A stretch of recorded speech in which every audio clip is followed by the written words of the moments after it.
Përshëndetje, mirë se vini, flasim hapur në Durrës Lajm. Gjëja më e keqe që mund të bëjë njeri në jetën e vet është të bëj asgjë. Gjëja më e keqe që mund të bëjë një shoqëri është të bëj asgjë. Aktivizmi, përfshirja qytetare në vendimarrje dhe në jetën komunitare është tejet e rëndësishme për çdo qytet. Sot në flasim hapur kemi të ftuar Livia Kreko, aktiviste e njohur në qytetin tonë. Faleminderit që erdhën në flasim hapur, Livia. Faleminderit juve për ftesën, dhe jam shumë e vlerësuar që jam në këtë panel sot. Livia, jeni kudo ndodhur, në çdo veprimtari, në çdo event, në çdo aktivizëm me rëndësi për qytetin. Mund të na thoni diçka për veten, ju lutem, edhe gjithë angazhimin tuaj aktivist qytetar në Durrës? Përpiqemi nga pak. Po. Aq sa kemi forcën se një individ i vetëm që të bëjmë, por kur bëhemi shumë persona, arrim që të sillim një ndryshim.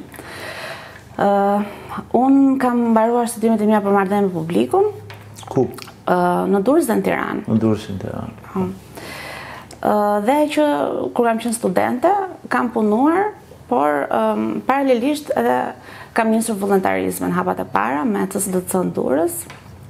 Aty më pas fillova që të punoja edhe si koordinatore, që për atij momenti, domethënë këtu e para 8 viteve, unë nuk jam ndarë më shoqërisë civile. E kam gjetur aty veten dhe jam angazhuar gjithmonë në projekte të ndryshme.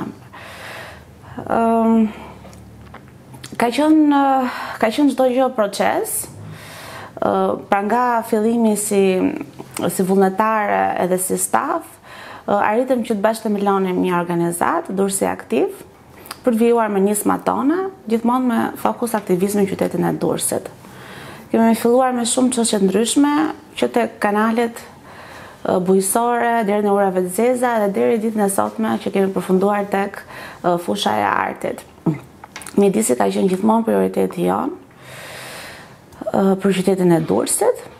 Më pas në fushat të tjera, në varësi dhe të mbështetjes që ne kemi pasur si organizat, kemi bërë nisma të ndryshme. Shumë vijojnë edhe pas tërmetit, sepse Durrësi pati ishte në fokus, domethënë shumë donatorëve pas tërmetit. Sepse tani është bërë pak e vështirë. E kuptoj.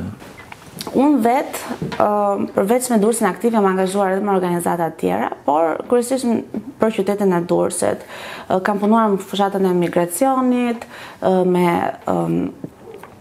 International Organization of Migration, jam gjithashtu bashkëthemeluese një shoqati Jeta Kafshët dhe Njerëzit për kafshët e rrugës. Nisma të ndryshme me Durrësin Aktiv, domethënë për që në 2019 që jemi themeluar dhe deri tani kemi prekur çdo çështje të qytetit, kryesisht edhe në fokus për të nxitur të rinjt. Me çështjet mjedisore, me çështjet e vullnetarizmit, me çështjet e artit, kulturës, kemi shumë, por që në gjitha fushat. Do t'i po. Pra Durrësi Aktiv është krijuar në 2019. Në maj, po. Në maj të 2019. Si jeni të përbërë? Pra jeni grupim, keni antarësi? Jo, ne jemi e themeluar si qendër, nuk kemi antarësi, sepse vetë ligji, më thënë, është me antar bordi, por ne kemi stafin, kemi drejtuesin, kemi stafin, staf të përhershëm, staf të përkohshëm dhe aktivistët që angazhohen. Në fakt, Durrësi Aktiv është gjithmonë aktiv. Dhe komplimente për këtë. Që nga emërtimi, shkon për shtat edhe me veprimtarinë tuaj. Dhe si që ju e thatë, nga kanalizimet e urave të zeza, mjedisi, vullnetarizmi, arti, etj. etj.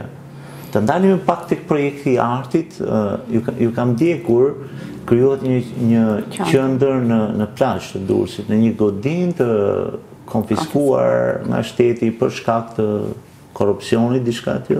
Më thonë diçka më shumë mirë? Iniciativa jonë në fundit, që edhe ne jemi shumë krenar, është ngritja një sipërmarrje sociale në një pronë të konfiskuar nga korrupsioni një ish zyrtare të lartë, një ish kryeprokurore. Ne jemi themeluar vjet, kemi ngritur qendrën, jemi në plazh, në afërsitë pistës Iliria, dhe misioni i qendrës është të promovojë dhe të nxjisë artistët e rinj, të cilët janë të papërfaqësuar, që të gjenerojnë vlerë ekonomike dhe sociale. Pra praktikisht ne kemi punuar me artistët për të krijuar vepra dhe jemi munduar që të shesim ato tek bizneset, hotelet dhe tek qytetarët, në mënyrë që ato të fuqizohen.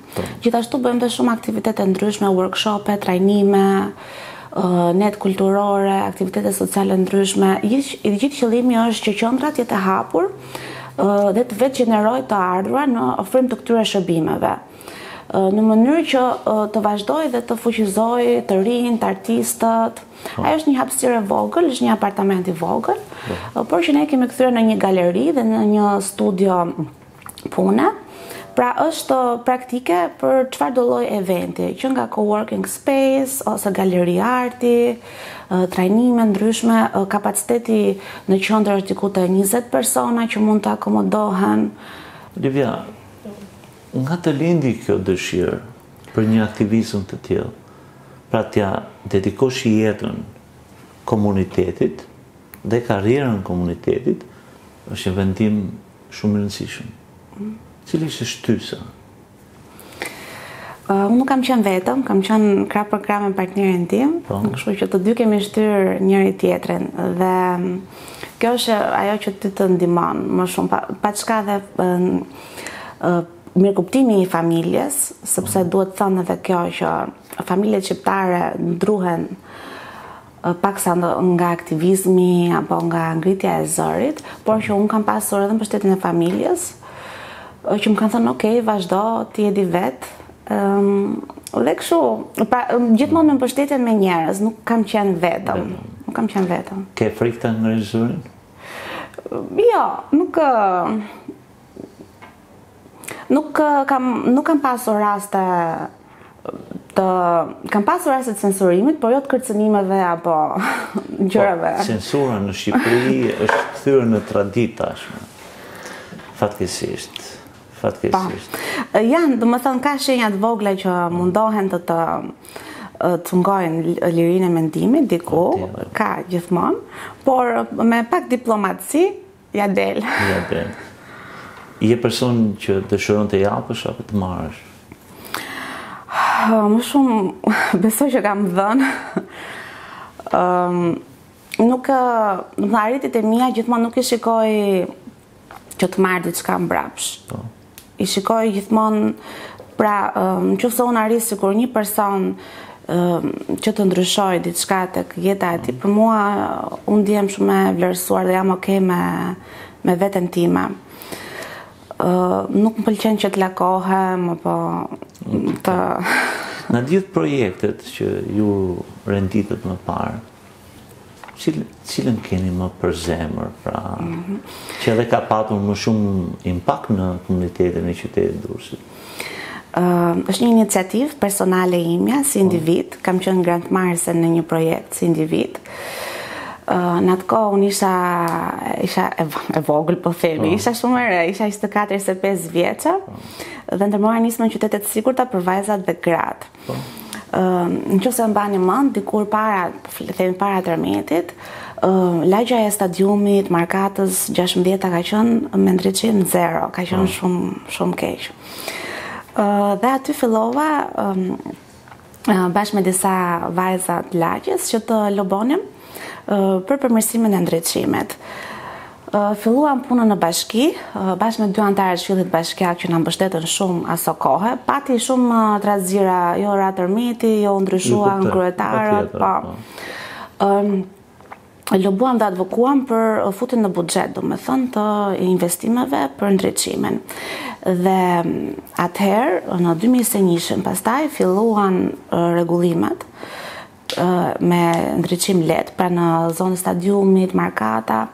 Dhe që për asaj kohe filloi gjithë Durrësi që ndriçohej, nëse e bëni kronologjinë, filluan gjithë rrugët. Për mua kjo ishte aty dhe pati aty ishte eko me krenarinë në zonat të tjera, lagje të tjera të Durrësit. Komplimente, bravo. Faleminderit. Bravo Lidia dhe të gjithë bashkëpunëtorëve tuaj. Sa rëndësishëm është roli gruas në shoqëri dhe çfarë po bëhet në fakt për promovimin e rolit të gruas dhe vajzave në komunitetin, në shoqërinë tonë? Në fakt, gratë, të paktën në qytetin e Durrësit, edhe në Tiranë, edhe paktën në sektorin e shoqërisë civile janë shumë aktive. Ne edhe në aktivitetet tona kemi pjesëmarrje më të lartë nga vajzat dhe gratë sesa nga djemt. Po ta shohësh në qytetin e Durrësit, leadershipin e organizatave shoqërisë civile e kanë gratë. Më thënë pak janë që drejtohen nga burrat. Për mua gratë janë motori që lëviz lokomotivën, pra që e shtyn. Jo se jam vetë dhe e shoh, domethënë dhe në punën time që njerëzit thonë gjithmonë Livia, nëse si e ti nuk bëhet nuk bëhet gjë. Por që për mua janë vërtet një forcë dhe një shtys. Ne mundohemi që me trajnimet tona edhe me aktivitetet të fuqizojmë gratë. Me qoftë me rritje kapacitetesh, qoftë është pak e vështirë, domethënë sepse të rinjt sot janë detyruar që të punojnë dhe kjo i pengon pak që të angazhohen në aktivitete sociale, kulturore. A është Durrësi aktiv? Jo organizata jo. Pa. Qyteti ju. Kemi ndaj nesh, ekziston një opinion, Durrësi qyteti qetë, madje përmendet edhe një term italisht, me ne fregist, e tjerë i pa angazhuar, shumë shikon se cili jetën e vetë, dhe ka një munges vullnetarizmi, ka një munges interesimi të gjerë nga komuniteti për çështjet e vetë komunitetit dhe të qytetit. Si mendoni ju? Jemi aq të qetë dhe të pa angazhuar? Edhe jemi edhe si jemi. Gjatë punës time kemi pasur raste që banorët na kanë përkrahur. Por kemi pasur dhe ato banorë që kanë qenë shumë skeptik dhe kanë thënë nuk bëhet. Me këto është aty ku ne duhet të ndërhyjmë, që të ndryshojmë mentalitetin dhe me këta bëhet puna pak më e vështirë. Jemi detyruar gjithmonë që dhe në për dëgjesa publike t'i marrim prej dore, se thuash që t'i angazhojmë. Por unë kam vënë re që pas pandemisë ka rënë niveli i angazhimit. Ka rënë, nuk e shikoj më se më përpara. Ndoshta se shumë probleme, pandemia, tërmeti, njerëzit pa shtëpia, demoralizim, domethënë ndoshta kjo ka ndikuar, por që Durrësi ka qenë aktiv, tani është pak më pak, por gjithmonë njerëzit kur kanë problemet e tyre, shqetësimet e tyre ngrihen, flasen. Thjesht nuk din mekanizmat e duhura. Për shumë ku të adresojnë. Kam një shqetësim, kam këto në lagje dhe nuk din ku të shkojnë. Në fakt, mekanizmat ekzistojnë, në letër ekzistojnë. Pra, për shumë dëgjesat publike nga Bashkia e Durrësit. Ekziston në letër e drejta për të dëgjuar. Publiku për të dëgjuar ngritur zërin për shqetësimet që kanë. Marrin pjesë shumë qytetarë në dëgjesat publike të organizuar në Bashkinë. Ka pjesëmarrje apo ka indiferentizëm? Ishim dje në një takim me Bashkinë dhe njëra nga drejtueset pohoi që pjesëmarrja këtë vit ka qenë 50% më e ulët krahasim me vitin e kaluar. Pra nëse vitin e kaluar kishin ku ka 400 e sa banor, këtë vit kanë qenë 200. Pak, unë vetë isha në dëgjesën e rajonit numër 3 dhe 4 qytetarë ishim ngjitzej. Tani, se kjo vjen nga që ndoshta njerëzit nuk janë lajmëruar, nuk janë njoftuar për ditën, në orën, apo vjen nga që nuk kanë besim që fjala e tyre do të dëgjohet, kjo është diçka tjetër. por secili nga ne duhet që ti njoftoj, pra ta njoftoj komunitetin që të marrë pjesë. Përveç dëgjesave, është e drejta për informacion, që ti mund të bësh një kërkesë, është peticioni, pra ka shumë mekanizma për të marrë pjesë në pushtet. Mekanizmat ekziston, për hir vërtetës. Por rinia jonë, çfarë po ndodh me rinin e Durrësit? Në këtë epokë të vetë izolimit, them vetë izolim, sepse gjithë secili tashmë ka të gjithë universin e vet, duke ulur kokën përpara celularit, duke marrë informacionet gabuara, duke hyrë në një realitet virtual që as nuk ekziston, është i gjithë i rrem, tashmë është kputur nga marrëdhënia njerëzore dhe aktivizmin në qytet. Është realisht teknologjia apo ka arsye tjera përse mungon aktivizmi tek rinia sot?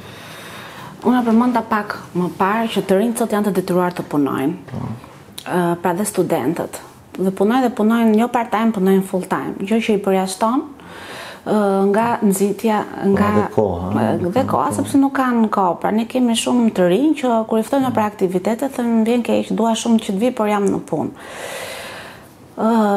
Teknologjia ka bërë që informacioni mbi mundësitë që ti ke sot është më i lehtë për të marrë dhe mundësitë e sotme janë të pafundme për të rinjt. Pafundme.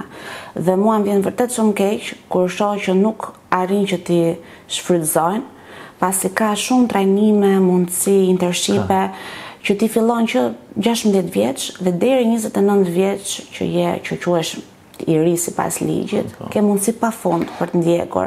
Por që mungesa ndoshta ekonomike dhe detyrimi që duhet punojnë i pengon nga këto mundësi. Pra, të rinjtë duhet ta shfrytëzojnë teknologjinë për të parë më shumë mundësi dhe për të aftësuar më shumë veten. Më ka bërë përshtypje shumë një djalë, ai sapo kishte mbaruar gjimnazin dhe kishte vendosur që të bënte 6 muaj internship në një shtet të huaj pa vijuar universitetin. Ai ishte shumë i vendosur, tha unë do bëj pauzë këtë vit, do shkoj, do trajnohem, do bëj vullnetarizëm jashtë dhe kur të kthehem do shikoj se çfarë dege do hedh. Dhe thash, po prindrit i thash si e pritën, tha me i binda, tha. Pra, një djalë i ri sa kishte mbaruar gjimnazin, kishte arritur që të thyen tek këto, sepse prindrit sot pretendojnë që ti të shkosh në universitet direkte. Po patjetër. Dhe kishte shumë e guximshme nga ana e tij dhe sikur të ishin të rinj, domethënë kaq kurajos. Imagjino sa gjëra do kishin bërë për veten, sepse çdo gjë ti e bën për veten. Më pas kthehesh dhe t'japësh një kontribut për qytetin tënd, po. Sepse dhe pjesa e studimit, të rinjt janë shumë të pasigurt, edhe degët që zgjedhin apo pasi përfundojnë në universitetin, ngelen ndërmjet rrugës tani për punësim. Kështu që besoj që këto mundësi që sot kanë nëpërmjet shoqërisë civile dhe projekteve, programeve të shumta që kanë, edhe ndërkombëtarisht, të ndihmojnë shumë që ti të aftësosh veten. Livia, sot nuk ka dhe shumë të bëj me fushën dhe veprimtarinë tuaj, po nisëm një bisedë për rinin dhe ndoshta ta shqellojmë sepse meriton pak interes. Pra, sot rinia ka mundësi, siç ju e thatë, trajnimesh të pafundme. Ka universitete, ka institucione, ka shoqëri civile që ofron trajnime të certifikuara të pafundme. Dhe pjesëmarrja nuk është maksimale. Ka biznese të cilët kërkojnë të rinj të punësojnë edhe me internshipe të paguara, praktika të paguara, apo edhe me firmosi kontrate të përhershme për të punësuar. Ka mungesë. Pra, pastaj teknologjia, duan bënd famshëm, mund të bënd famshëm përmes YouTube-it dhe rrjeteve sociale, kanë të gjitha hapësirën e komunikimit. Fatkeqësisht, kjo nuk është vetëm për Durrësin dhe Shqipërinë. Fatkeqësisht jetojmë në një epokë me mundësi të pafundme, por me shfrytëzim minimal nga rinia. Dhe duhet të them diçka, rinia është ajo grup mosh, e cila nuk duhet të ketë frikë për asgjë, nuk duhet të intimidohet për asgjë, sepse mund ta ndërtojë të ardhmen guximshëm dhe suksesshëm. Dhe është mister përse nuk e përdor këtë lloj mundësie kaq madhore globale. Është një epokë e cila ndoshta nuk do kthehet më, mund të kthehet, nuk e dim ç'do ndodh më pas. Sot të dashur të rinj të reja, shfrytëzojeni çfarë keni. I keni të gjitha mundësitë për të ndriçuar dhe shkëlqyer në jetën tuaj. Apo jo, Livia? Shumë e vërtet. Domethënë para 10 viteve kur unë isha studente, ndoshta nuk ishin kaq shumë mundësi, ndërsa tani kur ju po presim. Po, ishte pa mundësi, por tani janë vërtet shumë mundësi, shumë programe. Ne mundohemi që t'i sensibilizojmë të rinj, pra t'i njohim me programet, sepse duhet edhe informacioni, aksesi tjetë pak më i gjerë. Por që pastaj ngjelet gjithmonë thash dëshira, vullneti, mbështetja familjare, kushtet ekonomike, dëshira për t'i ikur jashtë Shqipërisë. Këto gjëra ndikojnë. Por edhe ju vetë jeni shembull i këtyre arritjeve. Duhet të ndalem pak, ju keni marrë shumë vlerësime dhe çmime nga organizata dhe institucione serioze, duke filluar dhe nga Departamenti Amerikan i Shtetit. Pra ju keni çmimin ambasadore e paqes, kampione të demokracisë, The Rising Star, ylli në ngjitje nga programi i Departamentit Amerikan të Shtetit. Si ndjeni për këto arritje dhe vlerësime që keni marrë? Për mua çmimet janë vlerësim sigurisht, por janë edhe një shtys që unë duhet heci përpara dhe duhet vazhdoj punën për të bërë më shumë. Sepse ka raste që njeriu edhe lodhet, demoralizohet, kur shikon që gjërat nuk po lëvizin siç duhet. Por që kjo është jeta, duhet vazhdosh. Do të thënë në shërbim të komunitetit gjithmonë dhe unë e shikoj veten gjithmonë Durrës, aty ku jam lindur dhe jam rritur. Me forcë, do të thënë që gjithë bashkë vazhdojmë përpara për një qytet më të mirë, me shërbime më të mira, me qytetarë më aktiv. Me pak fjalë, Livia, mund të jepni një mesazh qytetarëve Durrësit deri nis, përse duhet të jenë më aktiv në jetën shoqërore e qytetit tonë? Aktivizmi fillon që tek ndryshimi i vetes në radhë parë. Fillon me veten, me heqjen e disa komplekseve, më pas fillon familje, në lagje, në komunitet dhe qytetarisht deri në qytet. Pra është proces.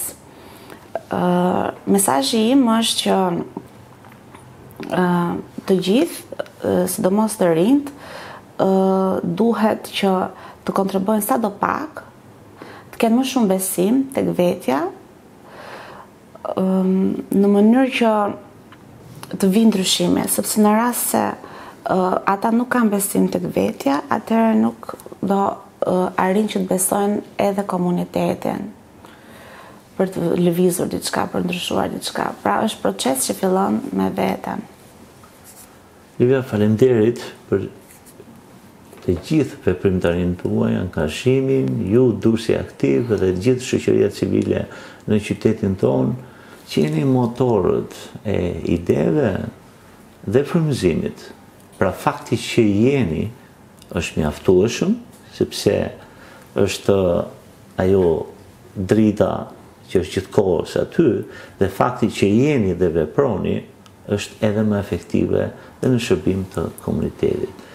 Ne vim tek fundi i kësaj bisede të këndshme, por përpara se ta mbyllim, vim tek thënia e javës. Aty janë disa thënie nga njerëz të mençur, të zgjedhur rëndom, apo nga popujt të ndryshëm. Doja thjesht një komentin tuaj mbi thënien që do ju rastis.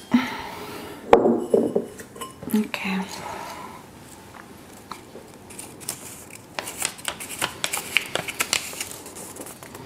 Mos e humb guximin, zakonisht çelësi i fundit hap derën. Ajo që folëm deri tani. Pikërisht sa po folëm. Sigur ta kishim kujdesur. Anonim është. është anonim, po, sepse njerëzit e kanë kuptuar të ju. Kjo është e vërtet. Pra, edhe ne ekzistojmë se kemi mbështetjen e njerëzve, kështu që ecim paralelisht, domethënë. Po mos të jenë njerëzit dhe mbështetja nuk do ishim as ne. Absolutisht. Ndaj dhe ju urojmë sukseset të mëtejshme dhe vazhdoni. Vazhdoni. Si shtatë Churchilli, kur, mos u dorëzoni. Faleminderit. Faleminderit që na ndoqët, miru ta kopshim në episodin e radhës.